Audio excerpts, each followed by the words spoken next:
Nestled amidst enchanted forests and shimmering rivers of chocolate lay a kingdom unlike any other.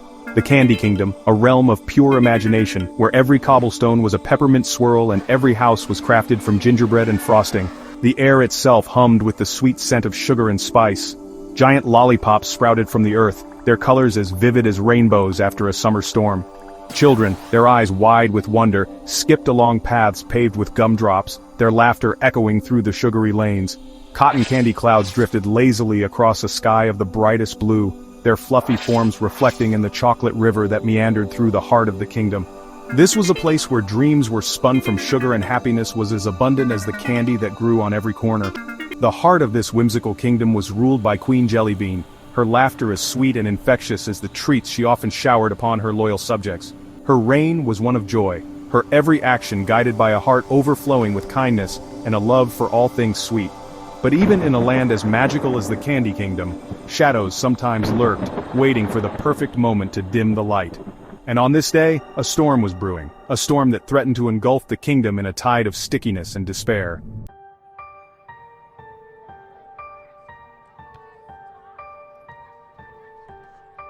The first sign of trouble came as a shiver, a sudden chill that swept across the land, causing the chocolate leaves on the trees to tremble. The laughter of children playing in the gumdrop park faltered, replaced by a nervous silence. Even the ever-present aroma of sweetness seemed to dim, replaced by a strange, pungent odor that sent a prickle of unease through the air. The once vibrant sky, a canvas of the most cheerful blue, began to churn and darken. Swirls of sickly green and putrid purple spread like a bruise, casting ominous shadows across the pastel-colored landscape. The cotton candy clouds, once fluffy and white, dissolved into wispy tendrils of gray, their reflections in the chocolate river turning murky and distorted. Panic spread through the streets of the Candy Kingdom faster than a sprinkle of peppermint scattered by a playful breeze. Gingerbread men scurried for cover, their gumdrop buttons rattling nervously. Lollipop flowers wilted, their bright colors fading as if drained of their very lifeblood. The air, once filled with the melodies of songbirds and the delighted squeals of children, was now heavy with a dreadful silence. It was the silence of anticipation, the breathless hush before a storm, and every inhabitant of the Candy Kingdom felt it in their candy hearts.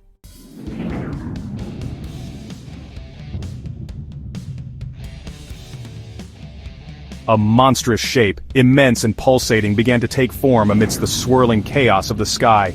It was Glomp, the Goo Monster, a creature of pure gluttony and greed, his every thought consumed by a desire to smother the world in his sticky, suffocating goo. Mwahaha! Look at this pathetic kingdom. Soon it will be mine, all mine. Glomp's eyes, glowing with malevolent glee, fixed upon the terrified kingdom below.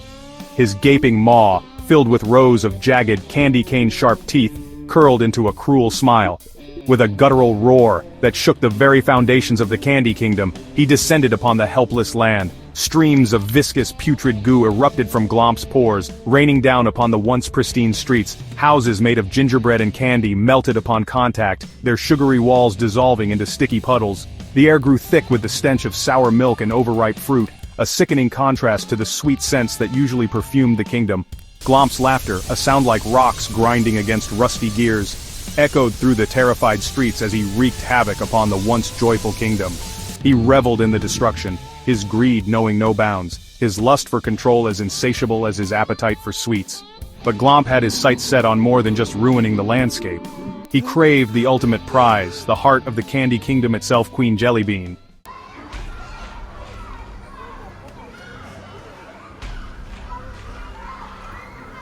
Far from the chaos that had engulfed the Candy Kingdom, two friends, Max and Ellie, played in the Whispering Woods, a place where their imaginations could run wild and free. The woods, a lush expanse bordering the Candy Kingdom, were their usual playground, a place of dappled sunlight and the sweet songs of forest creatures. It was their sanctuary, a world away from the troubles that loomed beyond the trees. Hey Ellie, look at this squirrel. It's so fast, I bet I can catch it. Max, a boy of boundless energy and a thirst for adventure, chased after a mischievous squirrel, his laughter echoing through the trees. His spirit was infectious, filling the woods with a sense of joy and wonder. Ellie, her bright eyes sparkling with intelligence and curiosity, trailed behind, sketching in her notebook, capturing the beauty of a delicate butterfly that had alighted on a nearby flower. She loved to document the wonders of nature, each drawing a testament to her keen observation. Max, do you feel that something's not right? A sudden gust of wind, unseasonably cold and carrying with it the faint scent of something sour, swept through the woods, ruffling the leaves and sending a shiver down Ellie's spine. It was as if the forest itself was whispering a warning. She looked up, her brow furrowed in concern, as the wind carried with it something else. A faint but unmistakable sound of distress. It was a sound that seemed to come from deep within the heart of the forest. Max, do you hear that? It sounds like someone is in trouble. Max, momentarily distracted from his pursuit of the squirrel, paused, tilting his head to listen. The forest had grown eerily quiet, amplifying the strange sounds carried by the wind. The laughter had vanished from his eyes, replaced by a look of concern as he too recognized the sound carried on the wind. It was a sound that spoke of urgency and fear. It was a sound they had never heard before, a sound that spoke of fear and chaos, a sound that sent a chill down their spines. The forest, once their haven, now felt ominous and foreboding. The wind shifted, and with it came another sound, fainter than the first, but no less alarming. It was as if the forest was trying to communicate with them, urging them to pay attention. It was a voice, high-pitched and desperate, a voice that cried out for help. The urgency in the voice was unmistakable, sending a wave of fear through the children. The voice of Queen Jellybean, their beloved ruler, now in distress.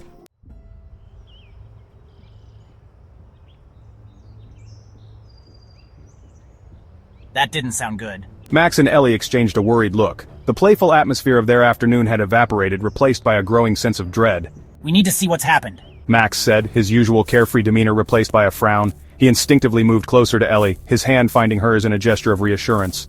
The sky above the Candy Kingdom, usually a brilliant blue, was now a swirling mass of sickly green and bruised purple, like a rotten apple left out in the sun too long. Ellie nodded, her eyes fixed on the horizon. The sight sent a shiver down her spine, confirming their worst fears. Something was terribly wrong. We need to see what's happened, Ellie said, her voice firm despite the tremor of fear that ran through her. The Candy Kingdom, with its whimsical charm and endless supply of sweets, held a special place in their hearts.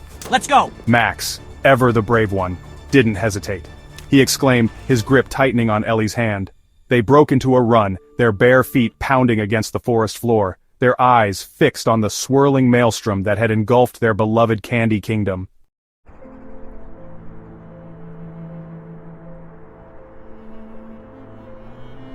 As they drew closer to the edge of the woods, the full extent of the disaster unfolded before their eyes.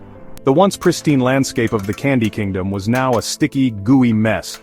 Houses made of gingerbread lay in melted ruins, their candy glass windows dissolved into shapeless blobs. The chocolate river, once flowing with rich, chocolatey goodness, was now a sluggish, contaminated mire. The air was thick with the stench of sour milk and overripe fruit, a sickening contrast to the sweet aroma they were accustomed to.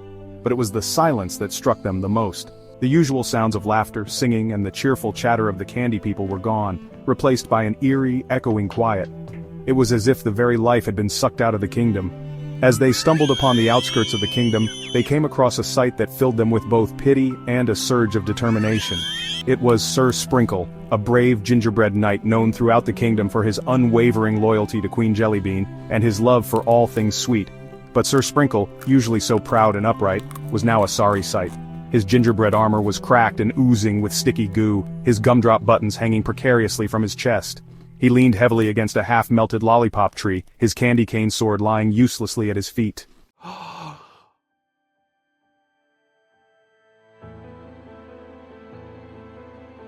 Sir Sprinkle, Ellie cried, rushing to his side. Max followed close behind, his eyes wide with concern for the fallen knight. Sir Sprinkle looked up, his frosting eyes dim with pain and exhaustion. Max, Ellie, I'm glad you're all right. What happened? Who did this? Max asked, his gaze sweeping over the devastated landscape. Sir Sprinkle let out a weary sigh, his gingerbread chest heaving with the effort. It's Glomp, the Goo Monster. He descended upon us without warning, covering everything in his vile goo. The Queen. He has taken the Queen. The news hit Max and Ellie like a blow to the stomach. Queen Jellybean, kind and generous, the heart and soul of the Candy Kingdom, was in the clutches of the monstrous Glomp. The thought of her being held captive, subjected to the monster's gooey wrath, was unbearable. we have to help her. We have to stop Glomp. Ellie said, her voice trembling with a mix of fear and determination. Sir Sprinkle nodded weakly. You are our only hope. The kingdom, it will fall without her. You must reach the Candy Castle and confront Glomp. But be warned, the path is fraught with danger.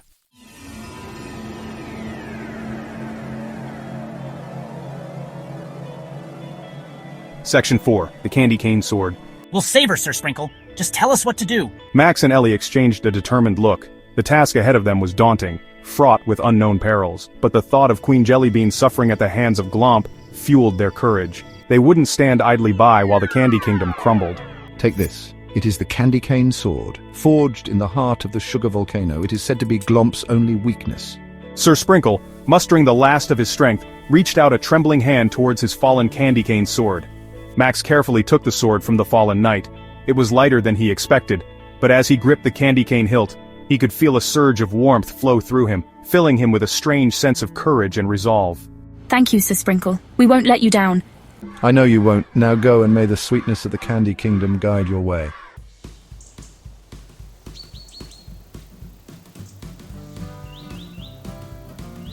Section 5. A quest begins with a final word of encouragement to the fallen knight. Max and Ellie turned and faced the daunting path ahead. The once familiar landscape of the Candy Kingdom now seemed alien and threatening, every shadow a potential hiding place for Glomp's minions. They knew the dangers were real, that Glomp would have safeguards in place to protect his gooey domain, but fear had no place in their hearts, not while Queen Jellybean's fate hung in the balance. Armed with the Candy Cane Sword and their unwavering determination, they were ready to face whatever lay ahead. Hand in hand they ventured forth into the heart of the goo-covered kingdom, their silhouettes small against the backdrop of the swirling, menacing sky. Their quest to save Queen Jellybean and restore the Candy Kingdom to its former glory had begun.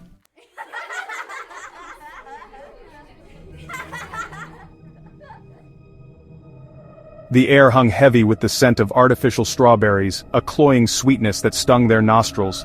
Before them stretched a vast expanse of pink, a sea of undulating glutinous goo that could only be the dreaded Bubblegum Swamp. Ugh, it smells like someone dumped a whole factory's worth of bubblegum flavoring in here. Ellie, ever the pragmatist, scanned their surroundings, her brow furrowed in thought. The swamp shimmered under the sickly green light of the corrupted sky, its surface dotted with half-submerged lollipops and the occasional forlorn gumdrop tree, its branches drooping under the weight of the viscous goo. We have to find a way across, but we need to be careful. Who knows what lurks beneath that sugary surface? Max shuddered, imagining monstrous, goo-covered creatures with bubblegum teeth and licorice whips for tongues. He gripped the candy cane sword tighter, its smooth, cool surface a reassuring presence in the face of the surrounding stickiness.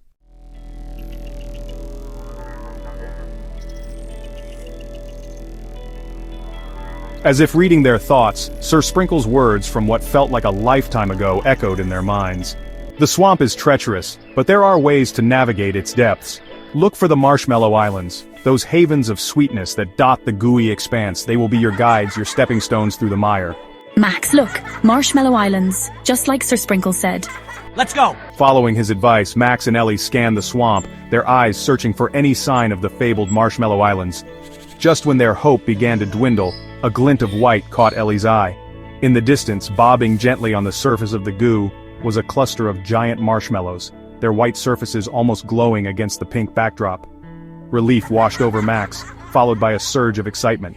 He couldn't wait to leave the cloying sweetness behind and put as much distance between themselves and the goo as possible.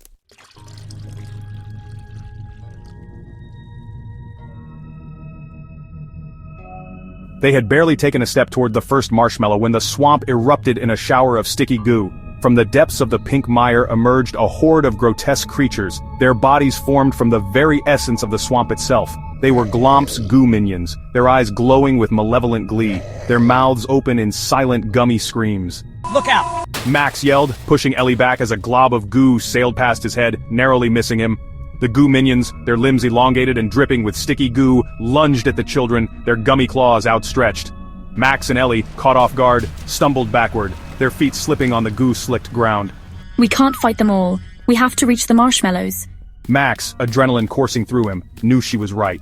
Fighting the goo minions head-on would be futile. They were outnumbered and outmatched. Their only hope lay in reaching the safety of the Marshmallow Islands.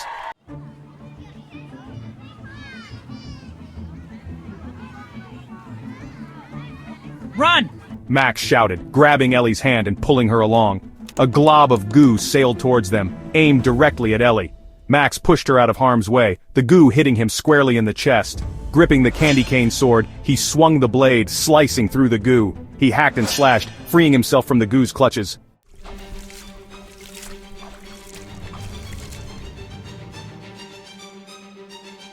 He scrambled to his feet, dripping with goo. He spotted Ellie, surrounded by goo minions. I have to act fast. Max charged towards the fray, candy cane sword held high. He scooped up a handful of goo, an idea forming in his mind. Ellie, hang on. Max hurled the goo at a creature, blinding it.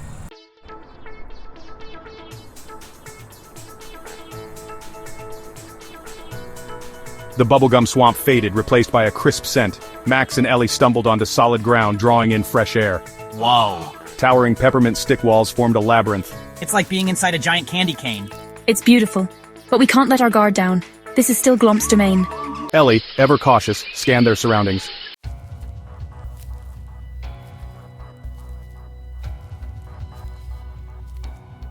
They ventured deeper into the maze, every turn leading to a dead end. Are we going in circles?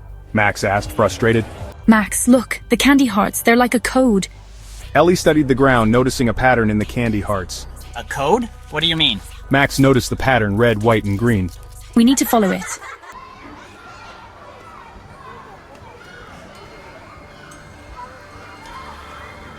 But what does it mean? Max traced the pattern with his finger. A section of the peppermint wall dissolved, revealing a scroll. A riddle. Ellie exclaimed, eager to decipher the puzzle. The scroll's message held the key to their escape. They approached the scroll, its sugary scent filling the air. The candy cane lettering read, "What is sweet and round but never gets lost?"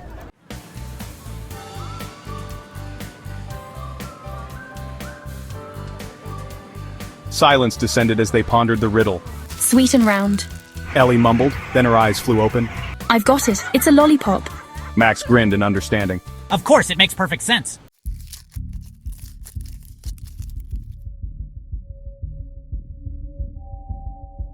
The air shimmered, the peppermint walls intensifying. The path behind them began to close. We need to find the exit, and fast. Ellie shouted, adrenaline surging. Max grabbed Ellie's hand and they ran towards the only available path. The race against the collapsing maze had begun.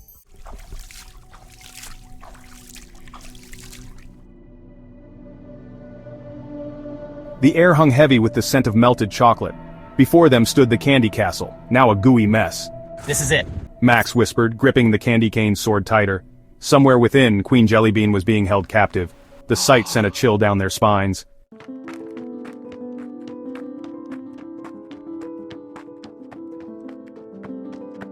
They cautiously crossed the drawbridge. The throne room was now a dimly lit cavern. Glomp, a hulking mass of green goo, sat on the queen's throne. Queen Jellybean was trapped within a bubble of goo. Well, well, well. Look what the candy cane dragged in. Two little pipsqueaks think they can stand against the might of Glomp.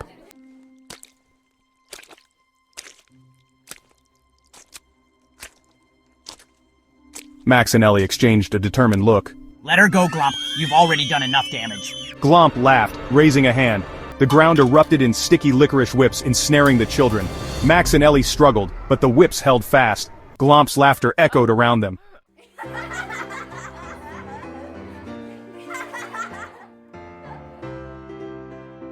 Despair threatened to engulf them, but Ellie remembered Sir Sprinkle's advice. Max, the jawbreaker, in my pocket. Use it. Max retrieved the jawbreaker, its colors pulsing with energy. He hesitated, unsure of what to do. What are you waiting for? Throw it at him. Max hurled the jawbreaker towards Glomp.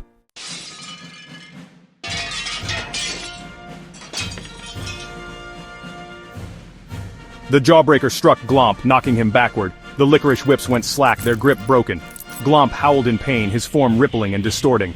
What is this? Glomp clawed at the jawbreaker, but it held fast. The sugary energy burned through his gooey defenses.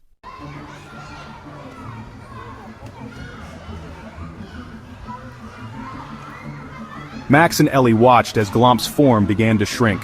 The goo bubbled and hissed, the stench of burnt sugar filling the air. The jawbreaker, it's working. Max grabbed the candy cane sword and charged towards Glomp. Ellie followed, ready to deliver a sugary beatdown.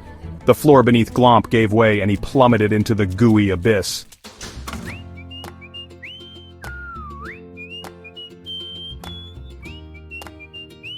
The throne room seemed to breathe a sigh of relief. The air cleared, the sweet scent of candy floss and peppermint returning. My heroes! You saved me! You saved the Candy Kingdom! Queen Jellybean, freed from her gooey prison, rushed towards Max and Ellie. She enveloped them in a warm embrace, her laughter filling the air. The Candy Castle showdown was over, and sweetness had prevailed.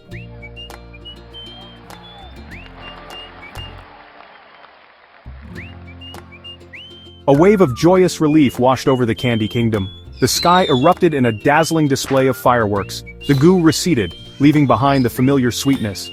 Gingerbread houses stood tall and proud, their windows gleaming. The chocolate river flowed freely once more, its rich aroma filling the air. The candy people celebrated, their voices raised in joyous celebration.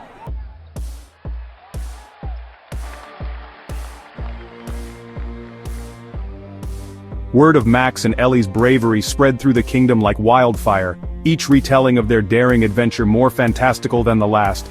They were hailed as heroes, their names whispered with reverence and admiration.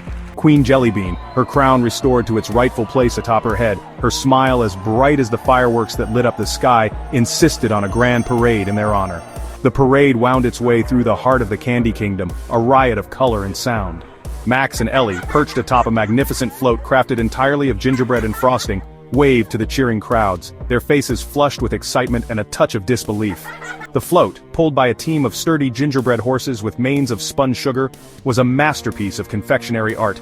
Giant lollipops, their colors as bright as rainbows, sprouted from its sides, their candy cane sticks forming a protective barrier around the young heroes. Behind them, marching in perfect formation, came a regiment of gumdrop soldiers, their candy button eyes gleaming with pride, their licorice whips held high in salute. They were followed by a troupe of dancing peppermint stick figures, their movements as precise and elegant as any ballet dancer.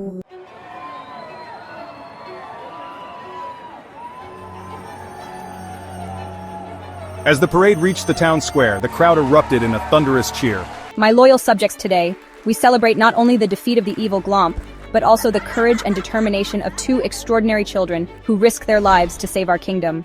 She turned to Max and Ellie, her eyes sparkling with gratitude. Max and Ellie, your bravery knows no bounds. You faced down Glomp and his minions without hesitation, your hearts filled with courage and your minds sharp with wit. You are the true heroes of the Candy Kingdom. She gestured to Sir Sprinkle, who approached, his gingerbread armor polished to a shine, a proud smile on his frosting face. In his hands he held two golden licorice whips, their surfaces shimmering with a magical glow. By order of Her Majesty, Queen Jellybean, Max and Ellie are hereby awarded the golden licorice whips, symbols of bravery, honor, and the unwavering spirit of the Candy Kingdom.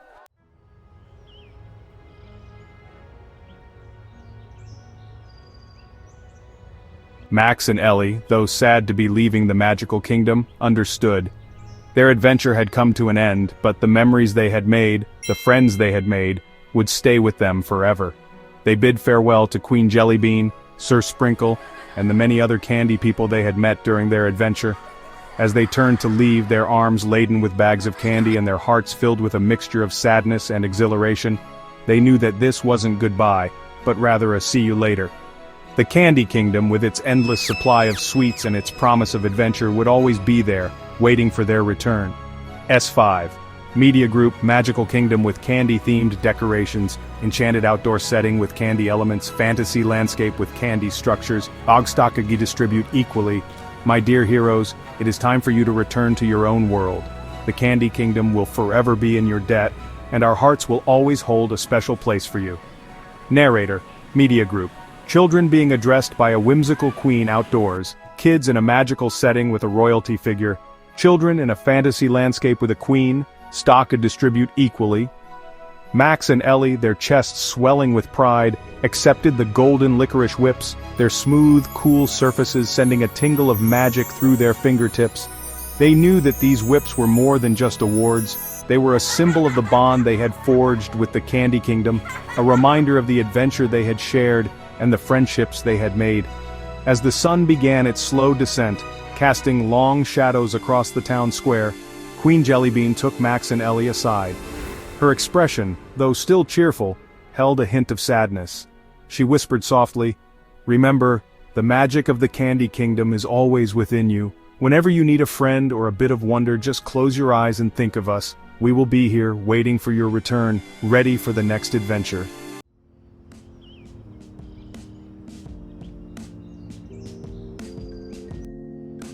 The familiar sights and sounds of the Whispering Woods welcomed Max and Ellie back to their own world.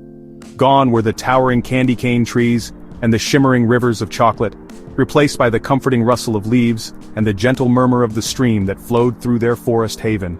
Yet, even as the magic of the Candy Kingdom faded into memory, its essence lingered, woven into the very fabric of their being. The golden licorice whips, their surfaces warm to the touch, hung from their belts, a tangible reminder of their bravery and the extraordinary adventure they had shared.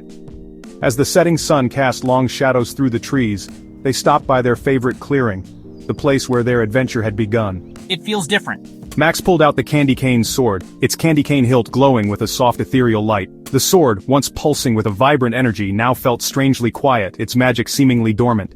Maybe its magic only works in the Candy Kingdom, Ellie suggested, her gaze fixed on the swirling patterns of the candy cane sword.